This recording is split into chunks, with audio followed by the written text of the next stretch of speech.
Friends, राणी ट्युटोरियलमध्ये आपलं स्वागत आहे। आता स्पेशल व्हिडिओ आपण चार्ट बघतोय पंजाब ड्रेससाठी। बरेच वेळेला पंजाब ड्रेसमध्ये गोळ होतो असा की बिग साईज असो किंवा स्मॉल साईज असो तर त्याचे मेजरमेंट टाकायचं कसं आहे। दुसरं म्हणजे की नेमकं शोल्डर उतरण्याचे जे प्रॉब्लेम असतात पंजाब ड्रेसमध्ये, गळा एखादा या डीप घ्यायचे तर मग त्याचं शोल्डर आपण कसं टाकायचं आहे त्याचा आपण अगदी सविस्तर माहिती पंजाब ड्रेससाठी जाणून घेणार आहोत।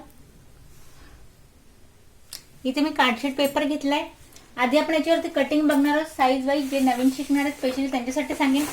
हा सिंगल पेपर आहे, यात आपण याला डबल ठेवला, फोर फोल्ड केलं आणि यानुसार कटिंग केली तर यात आपल्याला फ्रंट आणि बॅक दोघंही इथे पार्ट रेडी भेटतील। सध्या मी इथे सिंगल पेपर घेते तुम्हाला कटिंग समजावी म्हणून। बघा याला आपण या पद्धतीने डबल फोल्ड इथे करायचं आहे। डबल केल्यानंतर बंद बाजू आपण आपल्यानुसार ठेवायची। तर बघा नेमकं याचं मेजरमेंट टाकताना कापड जर तुम्ही साडीचं शिवत असाल किंवा मग तुमच्याकडे मोजका कापड असेल आणि तुम्हाला कम्फर्टेबल याच्यात शिवायचं आहे तर मग याची घडी टाकताना कशी टाकायची आहे। इथे आपल्याला सीट गिअरचं मेजरमेंट आहे। जे तुमचं सीट गिअर असेल, सपोज तुमचं 40 असेल, जे काही मेजरमेंट असेल त्याचा आपण चौथा पार्ट इथे टाकायचा आहे। आता इथे बघा मी 40 असेल तर 10 वर याला 10 नुसार ठेवायचं आणि प्लस यात आपण 2 इंच एक्स्ट्रा ठेवून याची आपल्याला घडी घालायची यानुसार। आता मी सध्या जेवढा पेपर याची त्यानुसार डबल फोल्ड इथे घडी घातली आहे आणि ते साधारण मेजरमेंट नुसार बॉडी कसं मेजरमेंट घ्यायचं हेही मी तुम्हाला दाखवलंय। आता इथे मी एक पंजाबी ड्रेस घेतलाय। बरेच वेळेला शोल्डरचं मेजरमेंट कसं टाकावं नेमकं हे आपल्या लक्षात येत नाही। तर बघा जिथे आपली स्लीव जॉईन झाली, जसं की मी तुम्हाला ब्लाऊजच्या वेळेस दाखवलं होतं अगदी सोपी टेक्निक की तुम्ही शोल्डरचं मेजरमेंट कसं घ्यावं, त्या हिशोबाने इथे आपण पंजाबी ड्रेसचं पाहणार आहोत। बघा जिथे माझी स्लीव जॉईन झाली त्यापासून मी इथे टेप ठेवते आणि जिथे आपला गळा इथे रेडी होतोय त्या पॉइंट पर्यंत बघायचं। इथे हे माप आपण कधीच चुकीचं दाखवत नाही। ज्यानुसार तुम्हाला जो ड्रेस इथे व्यवस्थित बसत असेल त्याचं तुमचं मेजरमेंट घेतलं तर हुबेहूब ड्रेस आपला त्यानुसारच इथे रेडी होतो। तर बघा याचं काहीच मेजरमेंट इथे दाखवतोय मला 7.25 इंचावरती। 7.25 म्हणजे याचा अर्थ असा की पूर्ण जे शोल्डर आहे हे आपल्या इथे 14.5 इंचाचं आहे। जे काही मला इथे तयार मेजरमेंट भेटलं मी तेच इथे टाकणार आहे 7.25 इंचावरती। यात एक्स्ट्रा काहीच घ्यायचं नाहीये। मग हे बरोबर कसं येईल हेही मी तुम्हाला समजवते, पण आधी इथे आपण 7.25 इंचावरती टाकलंय शोल्डर। या पार्ट पासून टाकतो आपण इथे शोल्डर। आता बघा शोल्डर टाकल्यानंतर या पॉइंट पासून टाकायचे मुंड्या। आता नेमकं बऱ्याच जणांना हा प्रश्न पडतो की मुंड्याची जी उंची आहे ती आपण कशी टाकावी। तर इथे मी हा पाठीमागचा पार्ट घेते, हा आपला बॅक पोर्शन आहे। त्या पॉइंट पासून मुंड्याची उंची घ्यायची, शोल्डर पासून टेप सरळ ठेवायचा आहे आणि काखेतला मेजरमेंट घ्यायचंय। तर बघा इथे काहीसं जे मेजरमेंट मला रेडी दाखवते ते दाखवते इथे 7 इंचावरती। तर जे 7 मला रेडी भेटलं परत मी इथे मेजरमेंट टाकते इथे 7 इंचावरती। यात आपण एक्स्ट्रा काहीच घेत नाहीये। सध्या जे मेजरमेंट भेटतं आपण त्यानुसारच इथे जे आहे ते ड्रॉ करून घेतोय। इथे आपण मुंड्याची उंची टाकली 7 इंचावरती।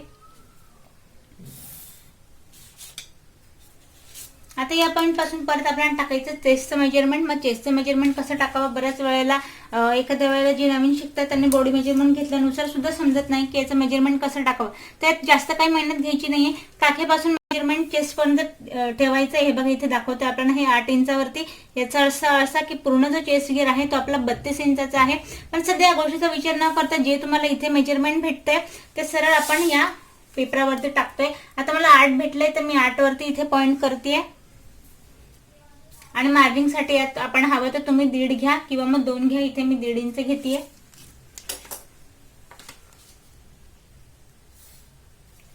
हे टाकल्यानंतर आता बघा जे फिक्स काही गोष्टींचं मेजरमेंट असतं ते कसं असतं हे मी तुम्हाला इथे दाखवेन।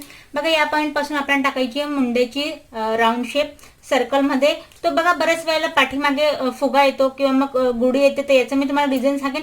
जर तुमचं मेजरमेंट हे बॉडी मेजरमेंट आपल्याला लक्षात येतं, काहींचा पाठीचा भाग जो आहे तो बराचसा फुगीरसा असतो, तर त्यांच्यासाठी तुम्ही टाकताना इथे 2.25 इंचावरती घेरा घेतला तरी चालेल। बरेचपैकी बॉडी मेजरमेंट जर आपलं कमी राहिलं तर ते ह्या गोष्टी आपण नजरेवाईज याला जज करायच्या असतात। जसं की आपण ड्रेसवरनं समजतंय बऱ्यापैकी याची फिटिंग जी आहे ती कमी। तर बघा इथे जे आहे ते मी पाठीमागचा घेरा फक्त इथे 1 आणि जस्ट 2 लाईन म्हणजे की 1.25 इंचावरती इथे घेते। या पॉइंट पासून सरळ इथे या पॉइंट पर्यंत याला मॅच एवढंच घ्यायचंय। अगदी आतल्या हाताने राऊंड शेप हा द्यायचा आपल्याला मुंड्याच्या घेऱ्याचा। आता हे झाल्यानंतर कमरेचं मेजरमेंट टाकायचं। तर मग कमरेचं मेजरमेंट घेताना हे कसं घ्यायचंय आता परत मी तुम्हाला यात सांगेन। इथे मी 7 वापरलाय परत या पॉईंट पासून परत इथे 7 इंचावर येईल, जिथे की मला कमरेचं मेजरमेंट टाकायचं आहे. चेस्ट घेर आणि कमर घेरचं अंतर आपण ठेवतो इथे 7 इंचावरती. अजून कमी साईज असेल तर तुम्ही 6.5 इंचाचा गॅप घ्या. यापेक्षा बिग साईज असेल तर तुम्ही 7.5 इंचाचा अंतर ठेवा. यात फिक्स आहे, यापेक्षा एक्स्ट्रा आपल्याला इथे घ्यायचं नाही. पूर्ण हे बॉडी मेजरमेंट नुसार असतं, जसं की मी आधीच म्हटले. पण इथला मी गॅप घेतला सध्या 7 इंचावरती. इथे 7 घेतलाय, इथे आपण 7 घेतलाय. मेजरमेंट लक्षात घ्या. आता या पॉईंट पासून मग परत मला घ्यायचंय कमर घेरचं मेजरमेंट. तर परत आपण कमर घेरकडे वळतोय. इथे मला 6 जर बघा या पॉईंट पासून जिथे आपली शिलाई टाकली त्या पॉईंट पासून बघा इथे आपल्याला मेजरमेंट जे आहे ते काहीसं भेटतं इथे 6.5 इंचावरती. तर मी परत या पॉईंट पासून इथे 6.5 टाकेन. 6.5 टाकल्यानंतर परत यात मार्जिन आपण 1.5 इंचाची घेतोय.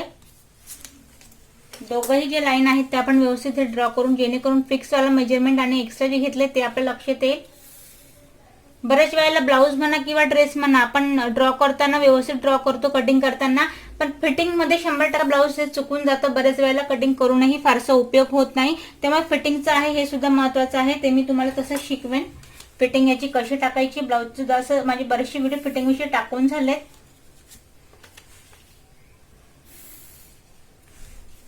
हे टाकलं आपण इथे कमर घेरचं मेजरमेंट, कमर घेर आणि चेस्ट घेर.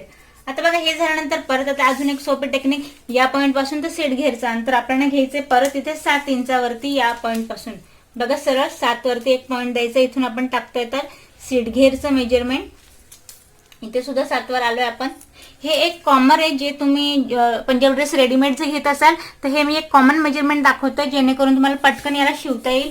आता बघा सीट घेरचं मेजरमेंट जर तुम्ही इथे घेत असाल तर इथे आपला डायरेक्टली कट येऊन जातो. मग याचं मेजरमेंट घेताना आपल्याला कसं घ्यायचंय, सीट घेर पासून जिथे आपला कट इथे रेडी होतोय, कट जेवढा तुम्ही मोकळा कराल तेवढा हे मेजरमेंट एक्स्ट्रा जाईल. त्यामुळे यात अजून एक्स्ट्रा न घेता आपल्याला या पॉईंट पासून घ्यायचंय.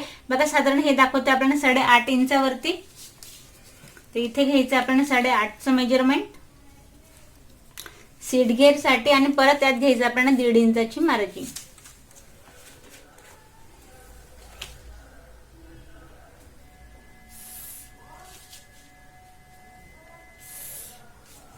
बघा आता हे झालंय सीट घेरचं मेजरमेंट इथे आपलं टाकून झालंय. सीट घेरचं मेजरमेंट टाकल्यानंतर आता पेपर आपला हा एवढाच आहे, म्हणून मी तुम्हाला सांगेन यात पेपर जेवढा तुमचा कापड उंचीला एक्स्ट्रा असेल तेवढी तुम्ही टॉपची इथे उंची घ्या. यात फक्त 2 इंच एक्स्ट्रा घ्यायचे. आता कसं अर्धा इंच शोल्डर मध्ये दाबण्यासाठी आणि खाली साधारण 1.5 इंचाची आपण पट्टी फोल्ड करतो, त्यामुळे उंचीत फक्त आपल्याला 2 इंच इथे एक्स्ट्रा घ्यायचंय. मग आता बघा खाली जो घेरा आहे तर त्यामध्ये तुम्हाला किती एक्स्ट्रा घ्यायचंय, तर बघा कट्स टाकून सुद्धा हवं तर तुम्ही सीट घ्यायचं जेवढं मेजरमेंट घेतलं तेवढं टाकलं तरी हे चालतंय. जसं की रेडीमेड तुम्ही टॉप वापरत असाल त्या हिशोबाने मी सांगते. ज्यांना कोणाला एक्स्ट्रा पल्ला खाली हवाय त्यासाठी मी तुम्हाला सांगेन की तुम्ही अधिक इथे 2 इंच एक्स्ट्रा घेतलं तरी चालतंय. पण हा जो पॉईंट आहे तिरकसचा आपल्याला इथे असा मॅच करायचा आहे खालच्या प्लेट्स पर्यंत, आणि खाली जे आहे जेवढी तुमची उंची टाकून झाली त्यात आपल्याला घ्यायचं इथे 2 इंच एक्स्ट्रा. का जसं की मी तुम्हाला आधीच सांगितलं शोल्डरसाठी आणि खाली पट्टी फोल्ड करण्यासाठी तुम्ही 2 इंच इथे एक्स्ट्रा घ्या. तर बघा साधारण हे एक आपण छोटंसं इथे ड्रॉ केलंय. हे तसं शक्य तर नॉर्मली ज्यांना कोणाला शिकायचं हे झटपट आपलं होऊन जातं, पण घोळ होण्याचा जो प्रॉब्लेम आहे तो नेमका या गळ्याच्या पोर्शन मध्ये होतो. तर याविषयी मी तुम्हाला समजावेन. बघा एक कॉमन माप जर तुम्हाला टाकायचं असेल कम्फर्टेबल गळा घालण्यासाठी तर त्याचं मी तुम्हाला इथे मेजरमेंट सांगते. आपण इथे 7.25 इंचाचं टाकल्यानंतर पूर्ण शोल्डर इथे 3 इंचाचा आपल्याला घ्यायचा आहे गळ्याचा घेरा. जनरल सांगते हे मी लक्षात घ्या. त्यानंतर साधारण गळ्याची उंची मग किती ठेवायची, आता पुढे तुम्हाला हवं तर तुम्ही इथे 5.5 इंचापर्यंत याला घ्या. 5.5चा घेतल्यानंतर साधारण गळा जो आहे तो आपला इथे 5 इंचाचा रेडी होईल. खाली पण तुम्ही 3 इंचाचा गळा घ्या. फ्रंट साठी सांगते मी, लक्षात घ्या. जसं की आपण सिंगलच पेपर घेतलाय, फक्त गळ्याविषयी मी तुम्हाला इथे मेजरमेंट समजवते की तुम्ही कसं घ्यायला हवं. एक नॉर्मल पंजाबी ड्रेस साठी 5 इंचाचा आपला इथे गळा हा रेडी होईल. पूर्ण आतल्या हाताने राऊंड शेप घ्या. आता हे झाल्यानंतर हा आपला पुढचा गळा आहे, लक्षात घ्या. पुढचा गळा मग आता पाठीमागचा गळा घ्यायचा आहे. तर बघा एक गोष्ट लक्षात घ्या, पुढचा आणि मागचा गळ्याचा घेर हा बदलत नसतो. साधारण आपण इथे 3 घेतलाय तर 3 हा पुढच्या आणि पाठीमागच्या साठी चालेल. पण मग गळा उतरायला नको आणि कॉमन माप टाकायचं. तर मग पाठीमागच्या गळ्याची उंची किती घ्यायची, तर साधारण इथे आपण एक 1.5 इंचाची तयार होऊन हा 1 इंचाचा येईल. अगदी पूर्ण मानेला चिटकून असा हा गळा आपला पाठीमागून दिसेल याप्रमाणे. हा झाला आपला मागचा गळा. बघा हे झालं, हे झालं. हे असं तुम्ही डायरेक्टली कट करून डायरेक्टली पंजाबी ड्रेस शिवून घेतलं तर अगदी आपला परफेक्ट येईल, घोळ काहीच होणार नाही. बघा फक्त मुंड्याविषयी मी तुम्हाला सांगेन. आता हे काम झाल्यानंतर पुढच्या याच्यात आपल्याला नेमकं करायचं काय काम आहे ते मी तुम्हाला सांगेन. इथे तुम्ही सरळ आपण लाईन ड्रॉ केली, पण पुढच्या पार्ट मध्ये आपल्याला अर्धा इंचाने इथे आत घ्यायचंय फ्रंट पार्ट साठी. ज्याचा आपण गडा इथे घेतलाय 5 इंच. त्या पॉइंट साठी मुंड्याची जी उंची आहे ती आपल्याला अर्धा इंच आत घ्यायची तिरकशी. आत घेतल्यानंतर या पॉइंट पासून परत याला जी गोलाई आहे ती द्यायची आपल्याला 1 इंचावरती. हा जो पार्ट आहे पुढचा जो फ्रंटचा पार्ट आहे पूर्णपणे आपल्याला निमुडता हवाय, जेणेकरून पुढच्या पार्टला कुठच्याही प्रकारची इथे गुढी किंवा चुनी पडणार नाही. या हिशोबाने याचा आपल्याला आकार द्यायचा या पॉइंट पर्यंत पूर्ण. बघा ह्या 2 गोष्टी इथे मी हा मागच्या टाकली आपण मागच्या पॉइंटची मुंड्याची घेरा टाकलाय, हा आपण टाकलाय पुढचा घेरा या हिशोबाने. आणि आता बघा हे जाणत महत्वाचं काम काय आहे, फक्त इथून अर्धा इंचाने आपल्याला तिरकसचं जे आहे शोल्डर ते आपल्याला मुंड्याच्या साईडने डाऊन करायचंय तिरकस, जेणेकरून खांद्यावर जे आहे ते व्यवस्थित हे बसेल यानुसार. आता याला आपण पटकन कट करून बघूया नेमका आपला आकार जो आहे तो व्यवस्थित पंजाबी सारखा रेडी होतोय का नाही हेही तुमच्या लक्षात येईल.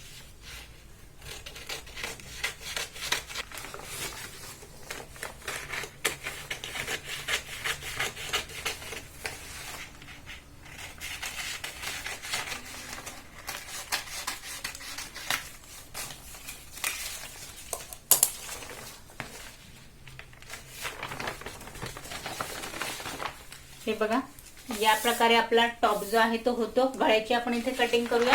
आता पाठीमागचा गळा मी आधीच तुम्हाला म्हटली हा आपला फक्त 1.5 इंचाचा उंची घेतली. इथे मी 5 इंचावरती याला कट करते फ्रंटचा गळा. दोघं मी तुम्हाला इथे टाकून दाखवले. दोघे भाग जे आहे ते सेपरेट करायचे आणि गळ्याची कटिंग आणि फ्रंटची जी मुंड्याची कटिंग आहे तेवढी फक्त फ्रंट पार्ट मध्ये तुम्हाला करून घ्यायची.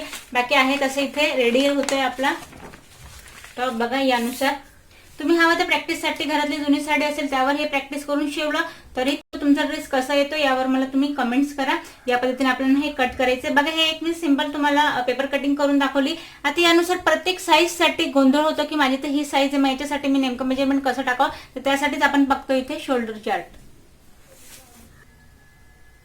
हे बघा इथे आपण मेजरमेंट लिहून घेतलंय. इथे मी चेस्ट घेर लिहिलाय, शोल्डर पूर्ण लिहिलंय, शोल्डर मुंड्याची उंची आपल्याला किती टाकायची आहे आणि इथे गळ्याचा घेर लिहिलाय.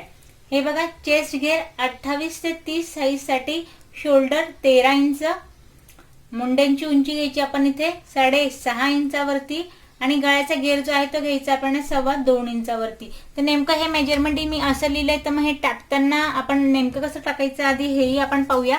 बघा इथे 13 इंचाचं आपलं शोल्डर राहिलं. तर बघा साधारण आपल्याला 6.5 इंचाचा शोल्डर जे आहे ते आपल्याला पूर्ण इथे टाकायचं आहे. त्यासाठी मुंड्याची उंची जी आहे ती आपल्याला टाकायची इथे 6 आणि 5 म्हणजे 6.5 इंचावरती. आणि आता इथे मी लिहिलंय 2.25 गळ्याचा घेर. तर गळ्याचा घेर आपल्याला टाकायचा ह्या हिशोबाने. बघा 2 आणि जस्ट 2 लाईन इथे टेपच्या एवढं इथे आपल्याला गळ्याचा घेर इथे घ्यायचा आहे. पूर्ण अडीच न घेता फक्त 2.25 इंचाचा आपण इथे गळ्याचा घेर घ्यायचा आहे. आता बघा 32 ते 34 साईज साठी शोल्डर पूर्ण जर 14 इंच असेल तर टाकताना 7 इंचाचा शोल्डर आपल्याला टाकायचा आहे.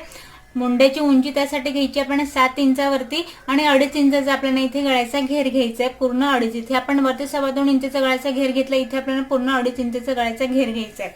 36 ते 38 साईज साठी 14.5 इंचाचा जो शोल्डर असेल तर त्यासाठी आपल्याला बघा टाकताना इथे आपल्याला टाकायचं 7.25 इंचाचं शोल्डर आणि 7.5च्या मुंड्याची उंची घ्यायची आणि गळा घेर घ्यायचा आहे पूर्ण इथे आपल्याला 3 इंचावरती. 40 चेस्ट घेर साठी आपण 15 इंचाचा आपला शोल्डर असेल तर आपण 7.5 इंचाचा शोल्डर आपल्याला टाकताना 7.5 टाकायचं आहे. मुंड्याची उंची घ्यायची आपल्याला इथे 8 इंचावरती आणि गळ्याचा घेर घ्यायचा आपल्याला इथे परत 3.25 इंचावरती. जसं की मी आधीच तुम्हाला दाखवलं 3 पूर्ण जस्ट 2 लाईन एवढा इथे आपल्याला घ्यायचा इथे गळ्याचा घेर. 42 ते 44 साईज साठी शोल्डर 16 इंचाचा असेल त्यासाठी मुंड्याची उंची आपण 8.5 इंचाची घ्यायची आणि गळा घेर जो आहे तो पूर्ण घ्यायचा आपल्याला 3.5 इंचावरती. आता बघा बऱ्याच जणांना हे सगळं सांगून सुद्धा प्रश्न जो पडेल तो पडेल यात की नेमकं गळ्याचा घेर झाला पण मग गळ्याच्या उंचीचं काय. तर बघा बिगनर्स जे नवीन शिकतात त्यांच्यासाठी मी तुम्हाला सांगेन आधी आपण या चार्टनुसार एक कॉमन जो पंजाबी ड्रेस आहे जो की आपल्याला घालायला अतिशय कम्फर्टेबल होईल त्यासाठी फक्त तुम्ही सध्या एवढं मेजरमेंट घ्या आणि या गळ्याचा घेरनुसार मी तुम्हाला सांगेन पुढच्या जी गळ्याची उंची आहे तुम्ही साधारण 6 इंचाची घ्या. पाठीमागून मात्र याला आपण पॅक ठेवायचा. अतिशय घेर न घेता साधारण पाठीमागून तुम्ही 3 इंचापर्यंत ते 1.5 इंचापर्यंत पाठीमागचा गळ्याचा घेर घ्या. तर यानुसार चार्टनुसार तुमचा ड्रेस जो आहे तो अगदी इथे परफेक्ट बसतोय. आणि कटिंग दाखवण्याचा हिशोब एवढाच की जसं की मी तुम्हाला 7-7 आपण गॅप घेतलाय ते नॉर्मल मेजरमेंट वाईज एवढं चालेल. पण बघा जसं की इथे मी तुम्हाला दाखवते साधारण 40 ते 42-44 साईज साठी तुम्ही जो चेस्ट आणि कमरघेर मधला गॅप जो आहे तो साधारण 7.5 ते 8 इंचाचा इथे घ्या. मग या वाईज जर तुम्ही मेजरमेंट घेतलं तर ड्रेस आपला अतिशय परफेक्ट येतं. आता डीप गळ्यासाठी आधी तुम्ही एवढं समजून घ्या. मग मी स्पेशल जो चार्ट आहे तो स्पेशली फक्त तुम्हाला डीप नेक साठी इथे टाकणार आहे. आणि आजचा व्हिडिओ जर तुम्हाला काही आवडला असेल आणि काही शंका आली असेल तर यात तुम्ही मला कमेंट्स करा.